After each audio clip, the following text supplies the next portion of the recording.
En esta unidad 1 vamos a trabajar hoy los textos que ustedes también vieron en la primera placa y dos temas fundamentales. Uno, el surgimiento del psicoanálisis en el contexto de la historia de la medicina moderna, y otro es el establecimiento de dos modelos semiológicos que se van a establecer a lo largo de la historia de la medicina para pensar la enfermedad mental.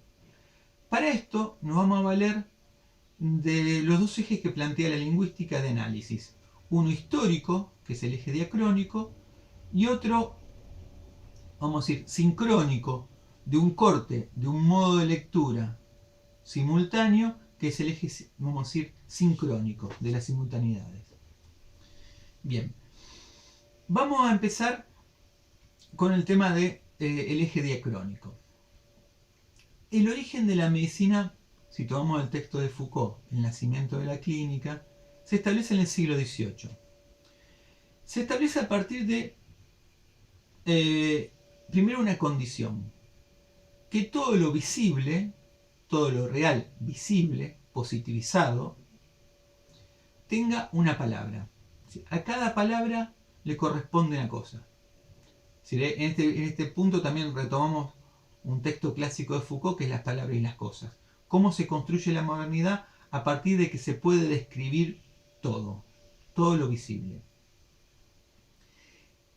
Esto, que genera las condiciones de la medicina, también se organiza en especies. Se toma el modelo que un siglo anterior había establecido un biólogo llamado Linneo, que establece una taxonomía de todas las especies. Dentro de las especies, que vamos a ver el reino animal, el reino vegetal, el reino mineral, que ustedes lo han estudiado en la secundaria y en la primaria, vamos a ver que aparece la medicina como una especie, divide el cuerpo en distintos, vamos a decir, grupos, organismos, aparatos. Aparece el aparato digestivo, el aparato nervioso, el aparato respiratorio, y dentro de esas especies aparecen las distintas enfermedades. Esto es un punto importante, porque si algo se puede nombrar y organizar en distintas especies, esto permitiría también dominar el tiempo. Si uno analiza una especie, supongamos una determinada enfermedad, por ejemplo, de las enfermedades respiratorias, vamos a tener ahora una nueva enfermedad producto del COVID-19. Si uno puede lograr describir los distintos estados de esa enfermedad, cuando se presente nuevamente la enfermedad, alguien describiendo un estado presente, es decir, un diagnóstico, basándose en las descripciones anteriores, puede suponer cuál es el pasado, es decir, ver el pasado como una anamnesis, cuándo se puede haber iniciado el contagio, bajo qué condiciones, por qué, y también podrá prever una evolución. Esto de prever es un mandato fundamental del positivismo, ver y prever. Bien. Un punto esencial en el cual se establece también la medicina moderna, en este momento histórico, es una relectura del patos clásico. El patos, de ahí viene psicopatología, el patos es leído como una lesión físico-química, ¿sí? Una lesión que debe establecerse en valores específicos.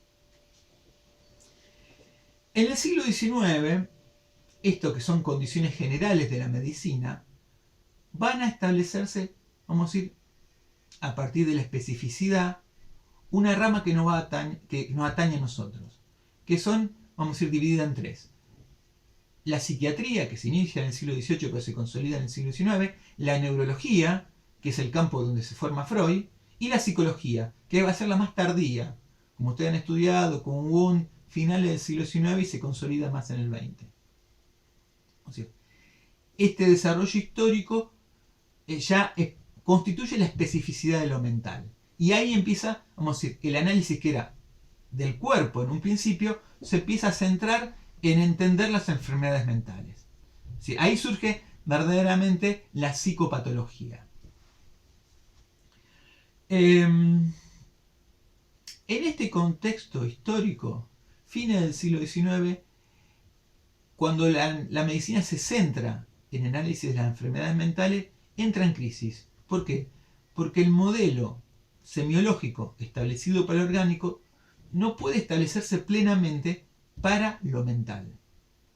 En medio de esta crisis, vamos a decir, aparece Freud. Con esto quiero marcar algo muy importante, porque muchas veces se habla de la genialidad de Freud. Y no se trata de una genialidad individual. Freud, y en la época de Freud, hay muchos médicos, como ya veremos, muchos neurólogos, que estaban tratando de pensar un modelo de análisis para lo mental ante la crisis que se establecía a partir de analizarlo como una enfermedad orgánica. Janet, Breuer hablan de inconsciente, de subconsciente. Es decir, es importante que ustedes entiendan que Freud surge por una crisis de una época. Después hay una capacidad enorme de Freud de establecer y de, vamos a decir, de ir un poco más allá de las condiciones epistemológicas de una época. Pero Freud se establece básicamente porque hay una crisis en la medicina. Bueno, sobre este eje diacrónico volveremos en otro momento de la clase. Vamos al punto sincrónico. Hay un modelo de leer lo real. Como decíamos, primero aparece lo orgánico y después se traslada a lo mental, en particular en el siglo XIX y XX. Freud, con el inicio del siglo XX, establece un modelo que se llama psicoanálisis.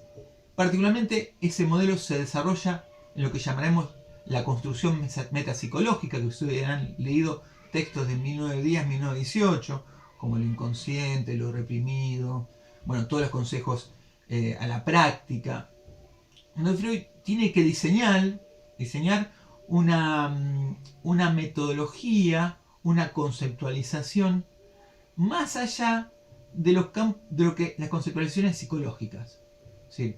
Las conceptualizaciones psicológicas, como la memoria, la razón, la conciencia, la percepción, aparecen como campos muy acotados para poder describir el fenómeno que él trata de hacer en relación al origen de la enfermedad y del síntoma. Foucault establece en un texto que se llama Freud, Marx y Nietzsche, también, no solamente en el campo del psicoanálisis, sino en el campo de la economía política y en el campo de la filosofía, que estos tres pensadores establecieron otro modo de leer lo visible, otro modo de leer, vamos a decir, la realidad simbólica. ¿Sí? Por eso también ubico que esta crisis y este surgimiento del psicoanálisis también tiene un correlato en otros campos del saber científico. ¿Cómo hace Freud para inventar este nuevo método de leer? ¿Sí? Como este corte sincrónico. Hay otro método de leer la realidad y los síntomas. Hace una operación muy interesante Freud. Retoma la idea de patos clásica. El patos como una pasión. Antiguamente, el patos era pensado como que la enfermedad estaba causada por una pasión. Había una relación entre las enfermedades y las pasiones. Y estas pasiones influían sobre 4 fluidos del cuerpo, ¿no? Esto estaba en la medicina clásica. Freud retoma esta idea, que el síntoma está ligado a una pasión, ¿sí? Vamos a decir, a una carga psíquica que está expresada en sentimientos. El sentimiento más importante para él es la angustia, que moviliza la construcción del síntoma. Ya veremos que esta pasión que pasa a ser angustia por medio de la elaboración sintomática puede transformarse en miedo o en dolor o en culpa. Freud toma este significante clásico, pero lo pone en juego con, vamos a decir, el conjunto de otros significantes de su época. Entonces, este significante patos adquiere otra significación respecto al pensamiento clásico.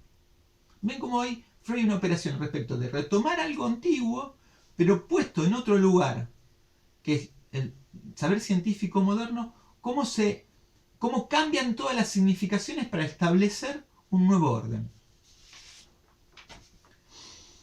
Bien. Freud, también en este método de lectura, establece algo muy importante, que no se separa de la exigencia de la modernidad, que es, en un punto, registrar lo visible. Freud establece un método de lectura sobre lo que, no exactamente sobre lo que se ve, sino lo que él establece como mirada. Es decir, la mirada no es idéntica a lo visible. Fíjense un ejemplo. Freud establece, en el primer texto en el campo del psicoanálisis, que el sueño tiene que mirarse como un texto, leerse como un texto. Ahí establece que lo que uno puede mirar de un sueño, a partir del relato del paciente, está estructurado, está articulado a todo un saber inconsciente. Esto va a ser clave. ¿Por qué? Porque Freud va a ubicar que la mirada del psicoanalista, distinto a lo visible del orden médico, está construido por un relato. Y va a ver que en el fondo, y esto va a llegar con su segunda teoría del trauma, que en el fondo de la enfermedad, en la causación de la enfermedad, uno puede mirar con el relato del paciente, por eso trabajaré en la pintura de Boulet, el personaje de Blanchett, la histérica que está en una conversión con los ojos cerrados, pero habla. Uno puede mirar una fantasía inconsciente y él ubica en esa fantasía inconsciente que uno puede mirar a partir de escuchar el relato del paciente la causalidad de la enfermedad. Fíjense cómo hay una metodología que va de la visión a la mirada, vamos a decir, de lo visible a lo escuchado. Bueno, voy a leer una cita que Freud escribe en el Moisés de Miguel Ángel para ubicar un poco un punto fundamental de la metodología, vamos a decir, del método freudiano. Y ubicar el contexto histórico que hablábamos hoy. Es decir, que Freud no inventa esto de una genialidad, sino de condiciones de una época en crisis. La cita es del texto de Moisés de Miguel Ángel del año 1913. Mucho antes que pudiera establecer la existencia del psicoanálisis, supe que un conocedor ruso del arte, Iván Lermoliev, había provocado una revolución en los museos de Europa, revisando la autoría de muchos cuadros, enseñando a distinguir con seguridad la copia de los originales y especulando sobre muchas obras supuestamente de autoría que demostró ser falsa.